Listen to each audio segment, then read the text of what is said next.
You know, and it's me, it's Mark, it's the, Kevin Systrom at Instagram, it's all of these people, understood this consciously, and we did it anyway. That culture is missing here. So part of what we're trying to do to achieve those goals is like take really big, audacious points of view on the world and then train ourselves to be patient. And it's really, really hard. The entire society is set up to not be patient anymore. Consumer internet businesses are about exploiting psychology. And that is one where you want to fail fast because people are unpredictable, and so we want to psychologically figure out how to manipulate you as fast as possible and then give you back that dopamine hit. We did that brilliantly at Facebook. Instagram has done it, WhatsApp has done it, Snapchat has done it, Twitter has done it. So there are great examples. WeChat is doing it. There are great examples of failing fast is the right path to exploiting psychology of mass populations of people. I feel tremendous guilt. I think we all knew in the back of our minds, even though we feigned this whole line of like there probably aren't any really bad unintended consequences. I think in the back, deep recesses of our minds, we kind of knew something bad could happen. But I think the way we defined it was not like this. Turn it off. That's what I would say. It's hard for young people now because they're hooked. They're addicted.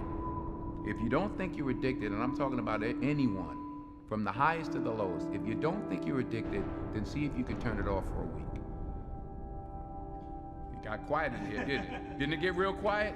It's a tool, so we should use it. God has blessed us with free will.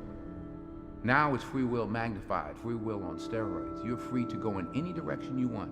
It will allow you, and it's not the enemy. It's just a reflection of our own free will. And we all want to be liked. But now we want to be liked by 16 million. And will now some of us do anything to be liked. We used to do anything to be liked, but it was by the person in front of you. Now it's to be liked by 16 million people that you don't know. We have to ask ourselves, what is the long-term, if not the short-term effect of too much information?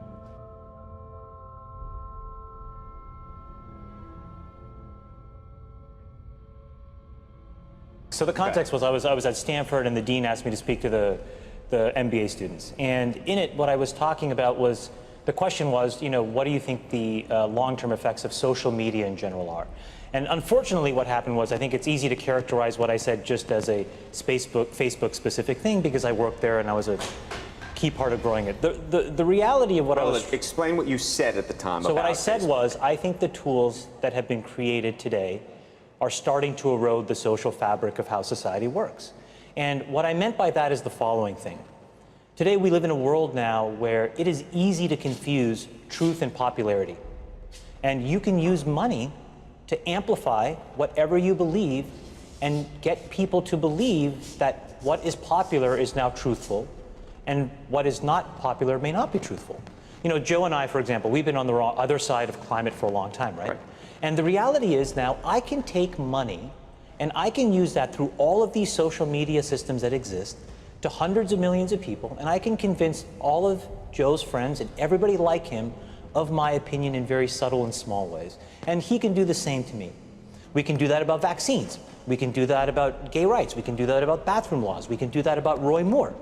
And so I think the question we have to ask ourselves is, how do we live in a world where this is now possible? And so it was about that, but just so I understand, was it because I read and watched parts of what you were talking about. Part of it seemed to me about the ability to pay to manipulate people's thoughts. The other seemed to me to be this sort of ADD society with which this sort of liking and everything else has created this sort of feedback loop that you compared to drugs. We know for a fact that what all of these systems do, every single one, is it exploits our own natural tendencies in human beings to get and want feedback. And that feedback, chemically speaking, is the release of dopamine in your brain. And so what these feedback loops do, and they exist everywhere, in Call of Duty, in other video games, in social networking sites, they get you to react. when Facebook was getting going, I had these people who would come up to me and they would say, you know, I'm not on social media. And I would say, okay, you know, you will be. And then they would say, no, I value my real life interactions. I value the moment. I value presence, and I value intimacy. And I would say, well, you're a conscientious objector. That's okay. You don't have to participate, but you know, we'll get you eventually. and like, I don't know if I really understood the consequences of what I was saying. Because the unintended consequences of a network when it grows to 1 billion or 2 billion people, and it literally changes your relationship with society, with each other, with you know, it probably interferes with productivity in weird ways. God only knows what it's doing to our children's brains. You know, if the thought process that went into building these applications, Facebook being the first of them to really understand it, that thought process was all about how do we consume as much of your time and conscious attention as possible. And that means that we need to sort of give you a little dopamine hit every once in a while because someone liked or commented on a photo or a post or whatever. And that's going to get you to contribute more content, and that's going to get you, you know, more likes and comments. I mean, it's a social validation feedback loop that it's like it's exactly the kind of thing that a hacker like myself would come up with, because you're exploiting a vulnerability in human psychology. It literally is a point now where I think we have created tools that are ripping apart the social fabric of how society works. That is truly where we are. And I would encourage all of you, as the future leaders of the world, to really internalize how important this is. If you feed the beast, that beast will destroy you. If you push back on it, we have a chance to control it and rein it in. And it is a point in time where people need to hard break from some of these tools and the things that you rely on. The short-term dopamine-driven feedback loops that we have created are destroying how society works. No civil discourse, no cooperation, misinformation, mistruth. And it's not an American problem. This is not about Russian ads. This is a global problem. So we're in a really bad state of affairs right now, in my opinion. It is eroding the core foundations of how people behave by and between each other. And I don't have a good solution. You know, my solution is I just don't use these tools anymore. I haven't for years. It's created huge tension with my friends, huge tensions in my social circles. If you look at, like, you know, my Facebook feed, I've posted maybe 2 times in 7 years, 3 times, 5 times. It's less than 10. And it's weird. I guess I kind of just innately didn't want to get programmed. And so I just tuned it out. But I didn't confront it. And now to see what's happening, it really bums me out. Like, think about, like, there were these examples where there was a hoax in WhatsApp where in some, like, village in India, people were, like, afraid that their kids were going to get kidnapped, etc. And then there were these lynchings that happened as a result, where people were like vigilante running around. They think they found the person, and I mean, seriously? Like, that's what we're dealing with. You know, imagine, like, when you take that to the extreme, where, you know, bad actors can now manipulate large swaths of people to do anything you want. It's a really, really bad state of affairs.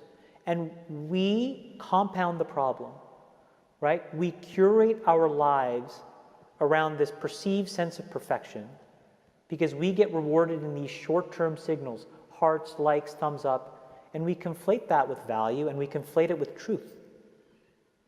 And instead, what it really is fake, brittle popularity. that's short term and that leaves you even more, and admit it, vacant and empty before you did it.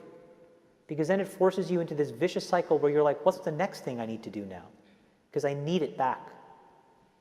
Think about that compounded by 2 billion people. And then think about how people react then to the perceptions of others. It's really bad.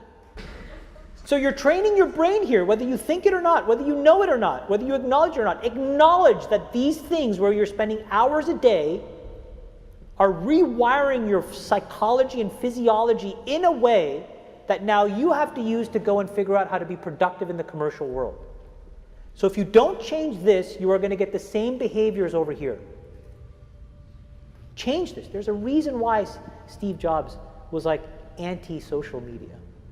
I am telling you I'm not on these fucking apps. I'm not him by any stretch of the imagination. But I am proactively trying to rewire my brain chemistry to not be short-term focused. I'm telling you they're linked. And I think that if you get too desensitized and you need it over and over and over again, then you become actually detached from the world in which you live. You become callous, you become crude. And you live in front of your screen. But Chamath, let me ask you this, because the thing that I've been so concerned about is Facebook just announcing that you're going to be having some app that you can use when you're 7 to 13. I mean, it's one thing for us to be doing this, but to be hooking your kids on something that you're describing as a dopamine fix at that age, that's crazy. So look, I think in the case of Facebook specifically, I think they have probably done more than any other company, quite honestly, to try to fix it because of all of the companies, and I've seen them all up close.